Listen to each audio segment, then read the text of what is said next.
Bom dia, gente, tudo bem? A gente não sabe como o nosso trabalho funciona. Primeira coisa é essa.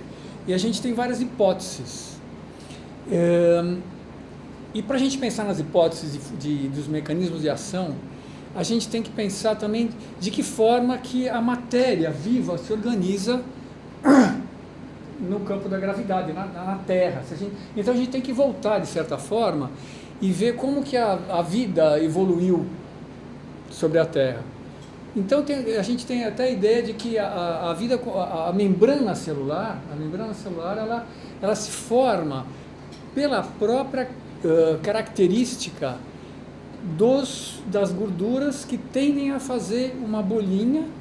As duas camadas da gordura fazem uma bolinha, e essa bolinha começa a ser, vamos dizer assim, uma diferenciação do meio ambiente, e aí dentro você começa a poder ter a vida, vamos assim dizer. Se a gente fosse pensar no organismo unicelular que está há 3 bilhões de anos atrás, sei lá. E aí no outro extremo, a gente com essa complexidade, é muito interessante a ideia da complexidade, e de que existe um caos, mas é um caos que tem uma coerência. E a tensegridade, só agora indo para o outro extremo, vamos dizer assim, a tensegridade como uma forma de você organizar o caos, de certa forma. Já que o tecido, voltando agora, falando do tecido agora, o tecido é viscoelástico, e sendo viscoso, ele se deforma, e a deformação, de certa forma, traz uma certa incerteza para o comportamento do animal sobre a Terra, estão entendendo? Então a tensegridade seria, em tese, uma forma de você até aumentar o controle motor, ele fica mais previsível. Dentro, é como se você tivesse assim, você tem uma incerteza, mas a montagem da incerteza na tensegridade traz uma previsão do que vai acontecer. E isso tudo tem vários níveis de, vamos dizer assim, de inteligência, que a gente pode dizer, da matéria, e como a matéria, formando o organismo vivo, pode ser controlada no seu movimento.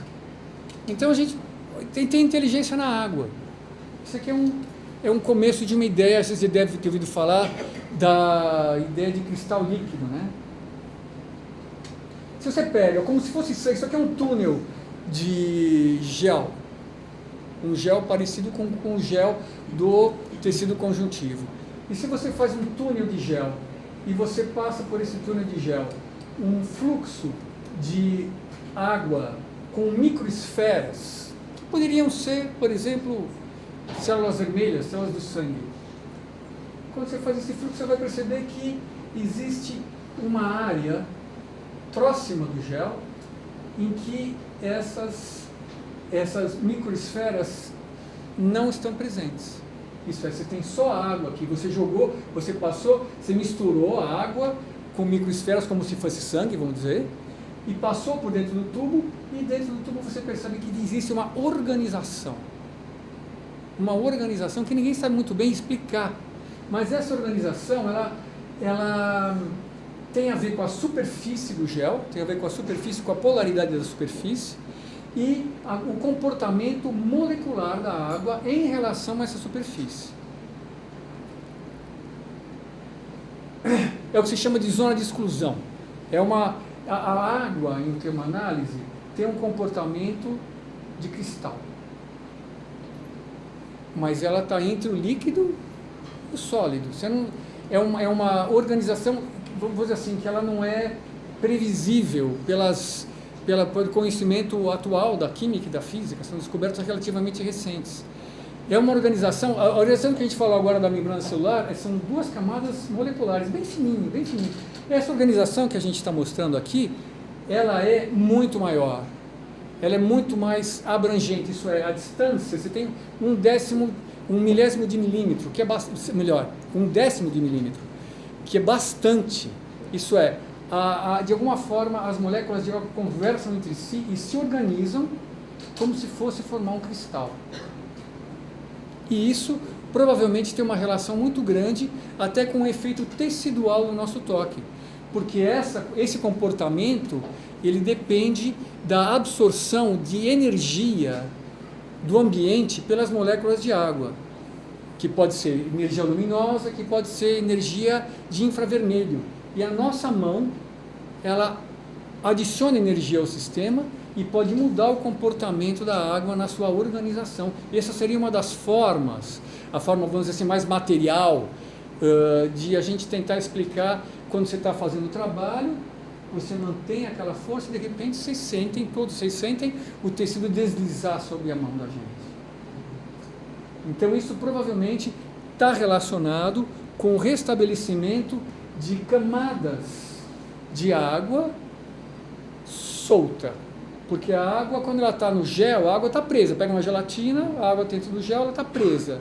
E a água solta é exatamente onde, dentro do corpo da gente, é onde existe o fluxo de líquido intersticial que vai, em última análise, nutrir a célula e coletar o lixo que a célula produz. Então aqui uma ideia, então o nível, existe uma inteligência então molecular, uma inteligência, aqui a gente está vendo então, isso aqui é um gel, está meio ruim, mas é um gel e aqui tem uma zona, as microsferas ficam aqui, e você tem uma área em que a água fica, ela exclui os solutos, todas as coisas que estão dissolvidas na água. Aqui um músculo, fazendo a mesma coisa, as esferas ficam longe. Então as esferas, aqui a gente poderia dizer, imagina aqui o tecido conjuntivo frouxo, a gelatina aqui, e você cria um filme de água entre a gelatina, que é a água presa, e a água em forma de cristal líquido, que é a água pura. E isso acontece também com alguns polímeros, alguns plásticos, como aqui você coloca uma pontinha de plástico dentro dessa suspensão de microesferas, vocês estão vendo aqui, ó, que vai criando, conforme vai passando o tempo, aqui são 200 segundos,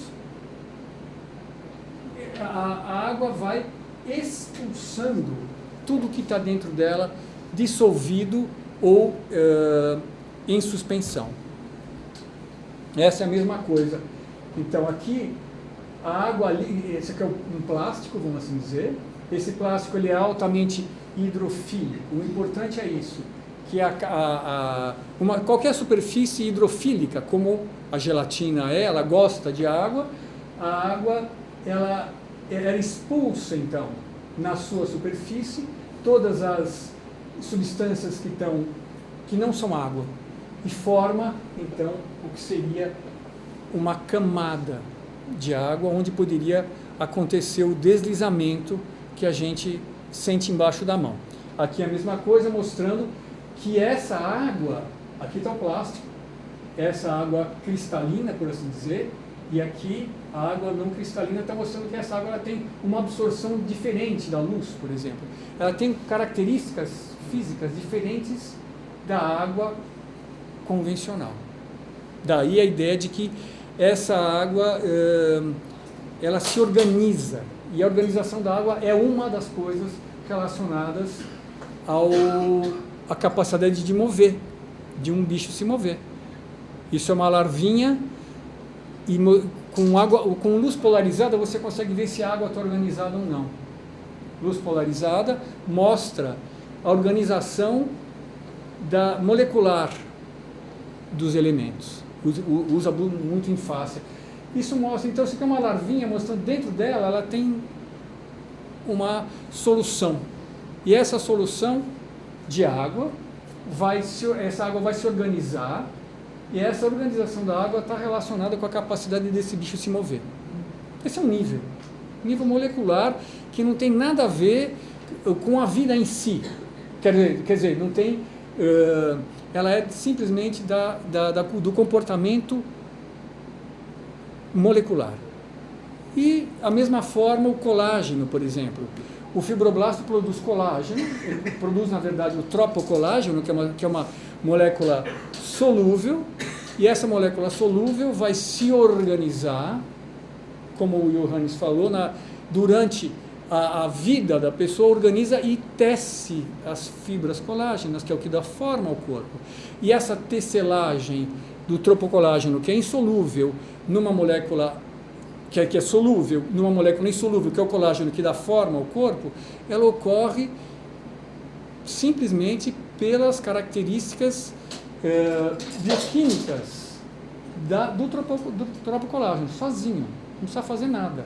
O que eu quero dizer é que existem características da matéria que tem uma certa inteligência, e essa inteligência a gente pode considerar níveis, vamos dizer assim, de organização de inteligência na produção do movimento. Então, vamos dizer assim, o tecido conjuntivo une e separa, e a separação é importante para que haja a diferenciação funcional, né, das diferentes partes do corpo, partes de um músculo, planos faciais, e esses planos faciais eles estão então lubrificados. Aqui a gente tem a face à lata, claramente com ultrassom. Ultrassom acho que é uma coisa que vai realmente ser muito útil para nós cada vez mais.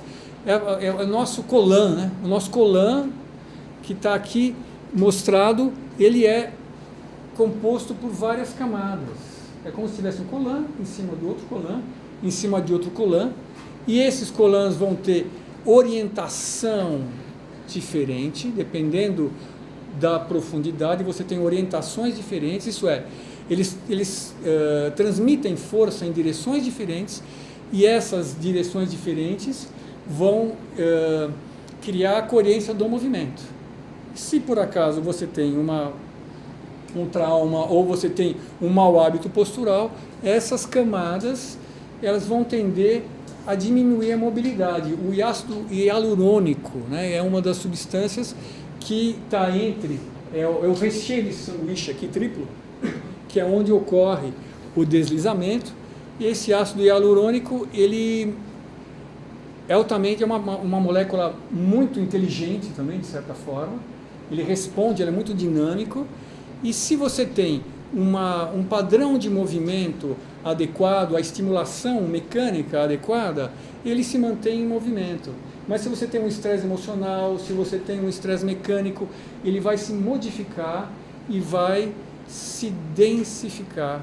E isso vai diminuir a mobilidade dos planos faciais. Essa diminuição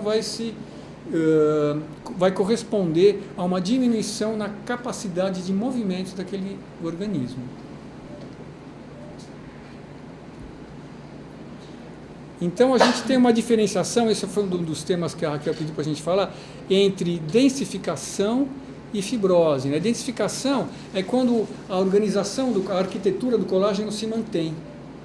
O que muda é a densificação, especialmente do ácido hialurônico. Então, você tem como se fosse uma gelatina que está mais densa e que não permite movimento. Enquanto que fibrose, já você tem uma alteração aqui as camadas aqui, o sanduichinho aqui, o sanduichinho mais grosso, por assim dizer, quando você tem uma densificação. E aqui as camadas do sanduíche grudaram efetivamente, aí você cria pontes de colágeno, aí já é outra coisa, entre as camadas, e isso é uma fibrose. E a fibrose é consequência normalmente de um trauma ou de uma cirurgia, e a importância das cirurgias e das cicatrizes cirúrgicas. Se você tem uma aderência cicatricial, isso é muito comum, você vai ter um impedimento, a informação já vai estar alterada, e não só a informação, como o efetor, isso é, essa independência que é muito importante na distribuição das forças, que vai então permitir ou não um nível de integridade maior ou menor, você vai ter diferentes qualidades de movimento. A dor normalmente é consequência de uma sobrecarga mecânica crônica.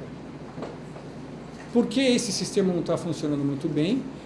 Em vez de você ter um nível de tensegridade bom, em que você tem uma distribuição de força dentro do corpo, você vai ter concentração de força em áreas menores, isso vai levar a lesão de tecido vai levar a inflamação,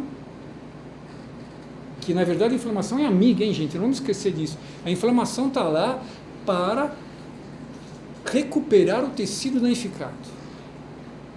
Então, o uso de anti-inflamatório indiscriminado é um problema. A inflamação é amiga. Normalmente, eu estou falando assim de condições de sobrecarga mecânica, não estou falando de doenças reumáticas, que aí o sistema imunológico está, vamos dizer assim, não está funcionando bem e ele ataca elementos que são do próprio corpo.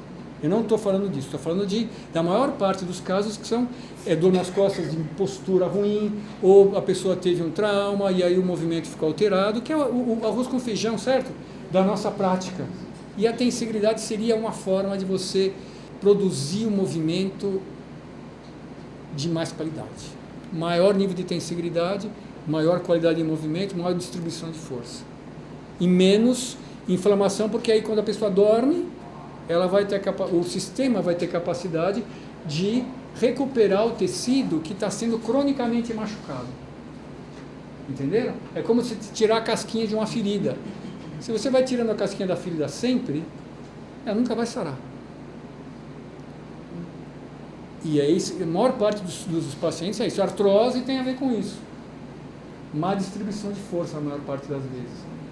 Então, se você usa mais de uma forma, estimula o movimento de maior qualidade, aquele lugarzinho que está sendo sobrecarregado continuamente vai deixar de ser e vai dar chance, então, para os mecanismos naturais de regeneração, especialmente durante a noite, que vão, então, ser capazes de recuperar o tecido danificado. E aqui só mostrando, então, na face lata de novo, que seria o colã da nossa coxa, né? Como ele está organizado em camadas mesmo, é uma reconstrução tridimensional, mostrando que em ângulos específicos. Então a ideia, quase fosse uma múmia mesmo. A ideia da múmia que tem numa camada a faixa numa direção, na outra camada a faixa em outra direção e assim sucessivamente, transmitindo as forças nessas várias direções, e quando o movimento é de boa qualidade, se a pessoa está parada, por exemplo, esses vetores, idealmente, eles se anulam. E você tem uma sustentação do corpo, não tem uma tendência nenhuma de movimento. Você tem um equilíbrio de movimento. Eu vou voltar um pouquinho.